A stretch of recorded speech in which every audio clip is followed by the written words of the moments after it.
Hello and welcome to All My Art and Soul. This is Michelle Holden, and this week is Exploring Color number 3. Muted Tones is what I've called it. And here I'm using my really nice yellow tape, though the color around certain colors clashes, but it comes off so easily. So I've called this Muted Tones, which is a continuation of that color palette, but in much lighter values. I wanted to see what those colors would look like in their lighter values and in a sort of a neutral but yet limited palette. So I put down the neutral, and I forget which one this is, just a natural, right from the tube. This one mixed with a little blue, I think, because that's, of course, the turquoise that I'm working with, the cadmium red deep, the Hansa yellow. So those are the three main colors, and then of course white and black. So if you watched the videos, the previous videos, I show you how and explain why I've made these collage papers, and just to get a little more unity, and I'm really liking where this exploration is going. It's one less thing to think about in my mixing as I'm creating, because they're already related, which I think is great because then I can focus on some other things. And of course, this is the raw umber, which is fantastic. And I'm sure I could even, I did. I made a more chocolatey brown, but since this raw umber was so close, I figured for line, it would be so much nicer than the black. And I'm snipping up different horizontal areas, because that's also the abstract type of I guess compositions that I'm working with right now, and I want to just keep that going. Sometimes it might veer off on its own. I might discover something really neat,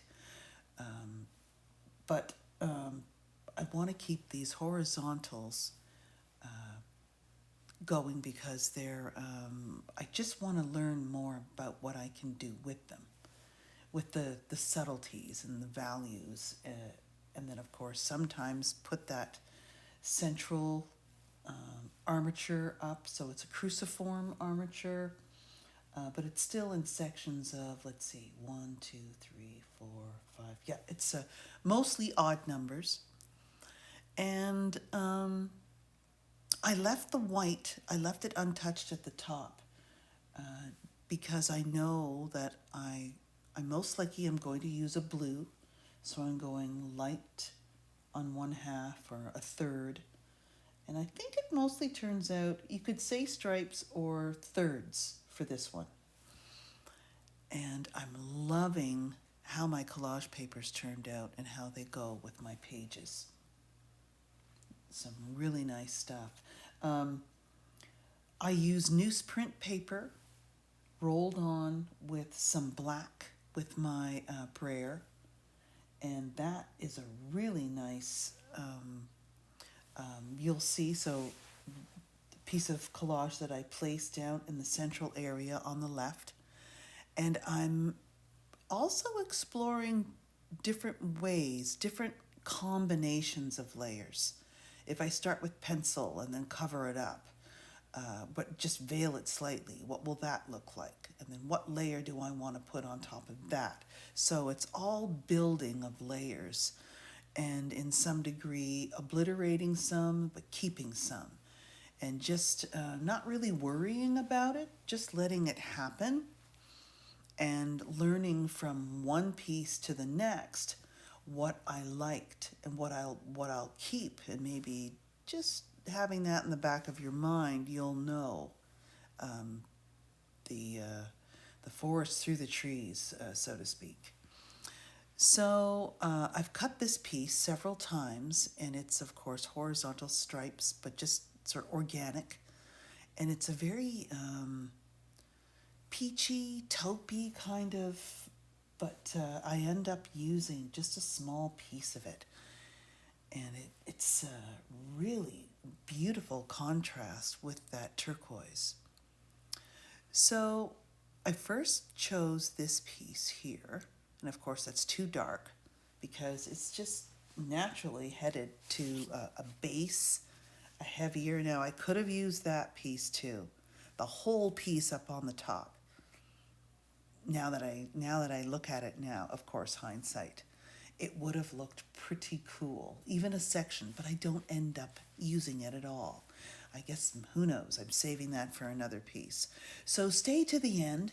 Don't forget to hit that like button and maybe subscribe, because we're just going to keep on going with color and then shape, and then I'm going to move this along to larger work. I have to, just was planning how to move my studio around, so I have a much larger area to stand at my work and talk and show and paint, of course. So here's the brayer again, because I'm planning to put in the same value of a collage piece on the same background. And I just want that subtle fractal kind of, like I've spoken about in my other videos, creating my other abstract journal pages. And so I'm thinking so I didn't really worry about how the blue went down. I just wanted it to be lighter near that central neutral, which has some peach in it. And I'm just slightly covering up those lines. I don't want to cover them up too much, but I wanted that sort of that thin coating across.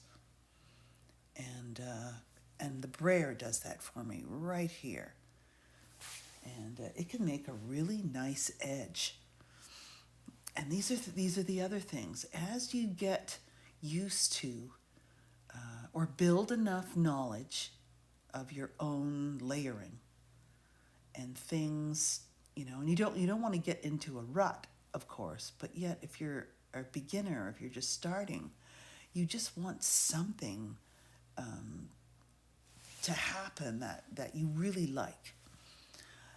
Then this starts working with enough different layers of, the layers, experiences of marks, shapes, thin, thick, and it starts coming together. Then you don't really have to plan. You just know ahead of time, ooh, that'll look really good because I'll do this layer next because it just experience. So I realized that the ratio of that peach, I thought, well, okay, I'll just put it over here. And it's too much of a contrast. I was thinking that's subtlety, but no, it's too awkward. And I thought, well, let's put one across. And right away, that lighter piece does look a lot better. But I end up just cutting this piece down a little bit and putting it in that lower central area where I like to build this cruciform composition.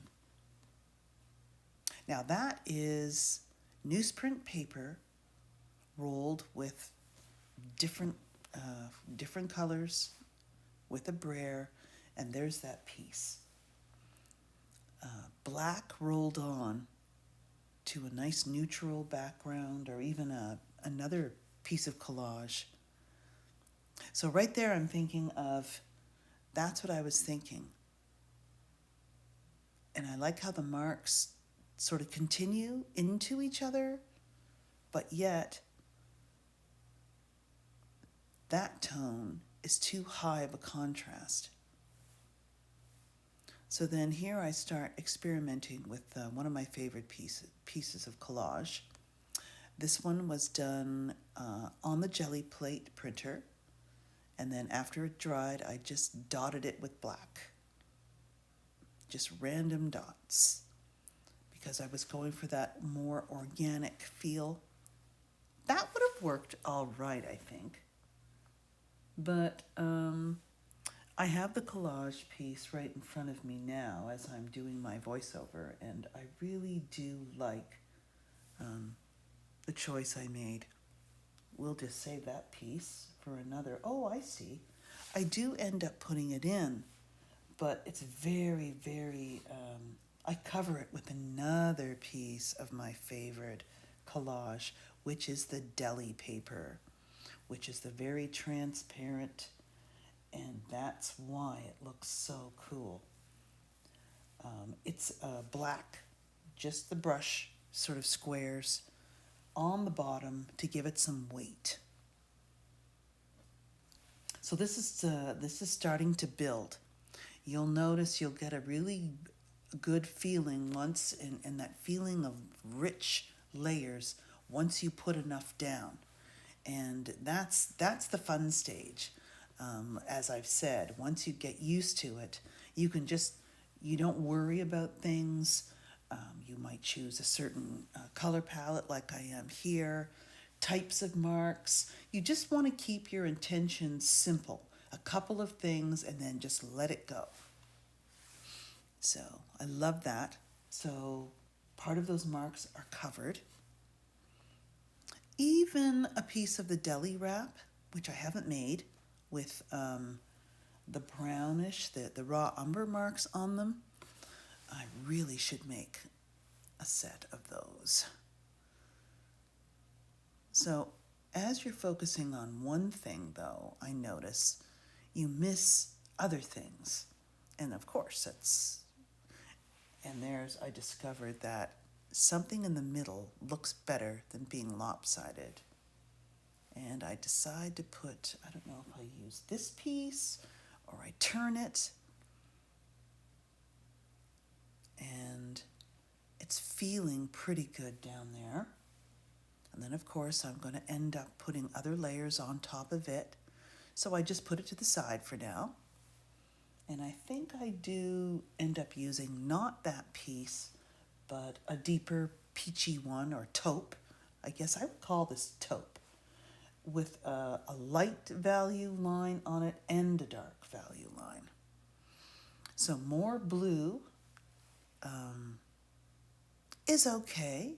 I don't mind that. It just didn't, again, I think the contrast is too high. I need something of a similar value because it's really a very subtle, light piece. And then, of course, at the very top, if you watch it to the end, I use those handmade papers, the very thin, the Japanese papers. You can buy sheets of these. They're incredible. Pieces of petal in them, or bark, or other pieces of paper. They have amazing textures, and then once you glue them on, they soak right in. They're very transparent. And again, I'm wanting and loving this brown, but it's just not working for this piece. I attempt to put a thin line, but it's still too dark. It's just not working. No. And then I realized this and then put it to the side. I even tried to use it. It's a very beautiful, rich piece of collage, so I'm going to have to do a darker one. And I think I did that, was the first one. And I'm just trying to do a variety, medium, dark, very light, and almost all neutral. There's that piece. So that was a really neat, and I'm going to keep doing this, just mixing your paints on your jelly plate, and not over-brairing it, like not over-mixing it, keeping it really loose, and then letting all these really neat shapes happen. So this is really cool, right in there. And someone was asking me about my glue sticks. I will be putting that in the comments. It's just a craft, like a school glue stick type of brand. And what I like is that they're not dry. They go on really smooth. And of course, I like using them when I don't want to put the gloss over every piece of collage. It just sometimes I like the paper texture and I want to leave it. So I will put that information in my comments this week. And if any of you have any other questions as to what materials or paints I'm using, I'm trying to stay up in the higher end of golden and Liquitex. Liquitex heavy body, and of course golden fluid. I have some golden heavy body in the tubes, and I haven't been using them. And I realized that's the paint I should be using, because I have all the same colors in that paint for my jelly plate printer, because it goes on so much better.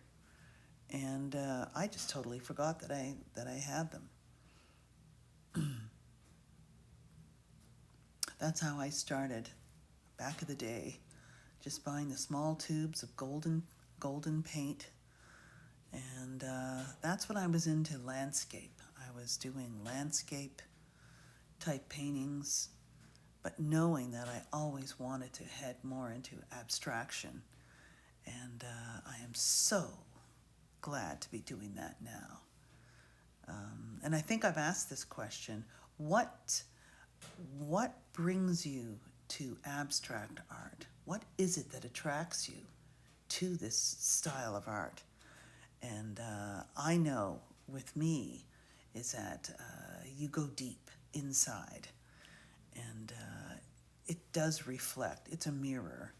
And so I know it sounds a little woo-woo, but art is the journey of the heart to the soul. So that's sort of what my tag is, and that's how I got all my art and soul. And that's where it all came from. So that's sort of the path that I'm on. I love the idea of intuition and using it, and what is it, and it's incredible stuff. It's incredible stuff. So that was the piece of that handcrafted paper or handmade paper, the Japanese paper. I don't know if that's the appropriate name, but there's so many. And I always love to visit the art store because they always have it always in the back with all the papers. So you just never know what they're going to have. So just trying to, again, I just love to select certain words out of context, but, with my own, something, a neat combination. This time I chose to put the words on this piece. I'll wait until I glue it down, and then I'll read it out loud. And just a little bit of text, that singular piece of text that might just make the viewer think a bit more, or me, or whoever's going to see this. I don't know. So it just says here and there, here and there. And I love ambiguity. But with the directions, so it's just, I really like that. Now, of course, the Posca marker, the lightest orange, which turns out on this paper to be sort of peachy color.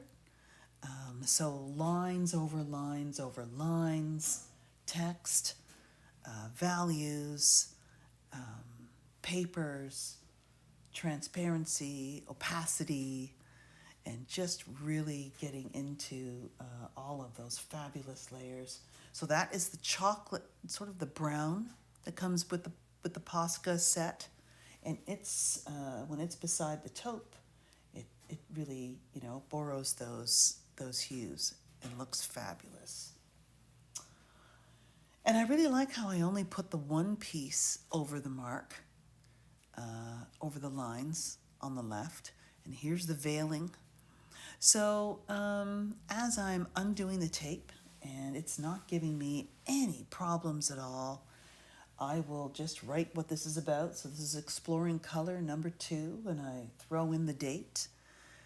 And it has been a real fabulous fun time using these collage papers with this palette. I will definitely keep this palette in mind, and I am so glad that now I have a recording of it, how I like to mix it, and remembering how to mix it. That's the thing. So here we are, and I hope you enjoyed this video. Don't forget to drop by the Facebook group and see what they're sharing on there. And I will be, of course, in the very near future. I'm currently, now that I've carved out some time, putting up some videos and some demos and tutorials for the Facebook group. And on to the next one. So there will be one more abstract journaling page with this color palette. So stay tuned, and I'll see you in the next video.